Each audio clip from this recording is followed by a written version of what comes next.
जय गुरु जी। दोस्तों, एक बार फिर आपका अपना प्रिय आरजे आदि कश्यप मुंबई से मानुस और आपके लिए लेकर आया है आपका मनपसंद प्रोग्राम पॉजिटिव कर्मा। आज है एपिसोड नंबर 525 यानी कि 525। वक्त ही नहीं रहा किसी से वफा करने का, वक्त ही नहीं रहा किसी से वफा करने का, हद से ज्यादा चाहो तो लोग मतलब ही समझ लेते हैं।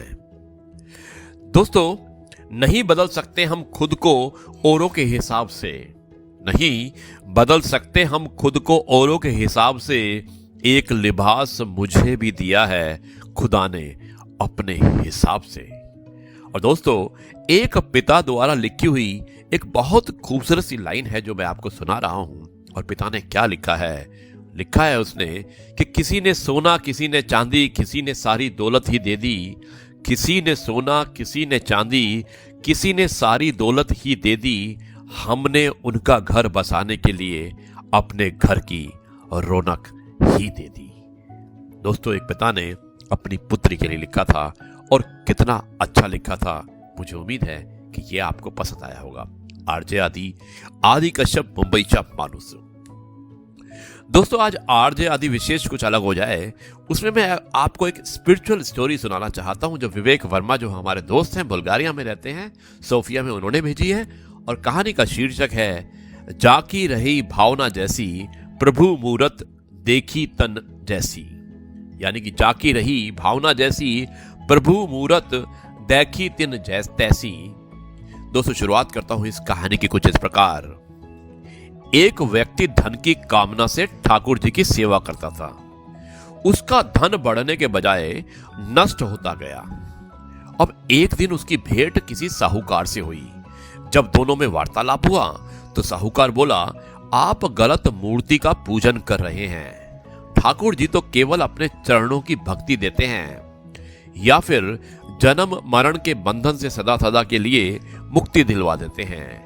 धन देने वाली तो मां लक्ष्मी है, आप उनकी सेवा करो। उस व्यक्ति को तो केवल धन कमाने की कामना थी, फिर चाहे वो ठाकुर जी की भक्ति से हो या देवी लक्ष्मी की। उसने क्या किया, उसने घर आकर ठाकुर जी की मूर्ति को उठाकर सिंहासन के किनारे कुछ दूरी पर रखी अलमारी पर रख दिया और सिंहासन पर मुरली मनोहर की जगह देवी को सम्मान के साथ पधरा उसने बैठा दिया और उसके बाद देवी की पूजा करने लगा।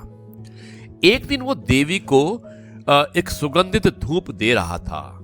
उसने देखा धूप का धुआं हवा से मुरली मनोहर की ओर जा रहा है। उसे बहुत गुस्सा आया और मन ही मन विचार करने लगा कि लेना देना कुछ नहीं, धूप सूंघने को तैयार बैठे हैं, देवी की धूप को सूंघकर झूठी कर रहे हैं। तो उसने रुई ली और ठाकुर जी की नाक में ठूंस दी। उसी समय ठाकुर जी प्रकट हो गए और बोले, वर मांगो।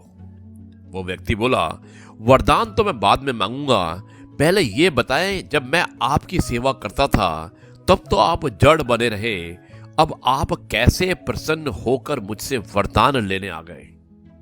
यानी कि आप प्रसन्न होकर अब मुझे वरदान देने आ गए? ठाकुर जी बोले, पहले तुम मुझे पत्थर की मूर्ति समझते थे तो मैं भी जड़ बना रहा, परंतु अब तुमने मुझे साक्षात भगवान समझा, तुम्हें विश्वास हो गया कि मैं धूप सूंघ रहा हूं, तो मैं भी सच में तुम्हारे सामने आ गया।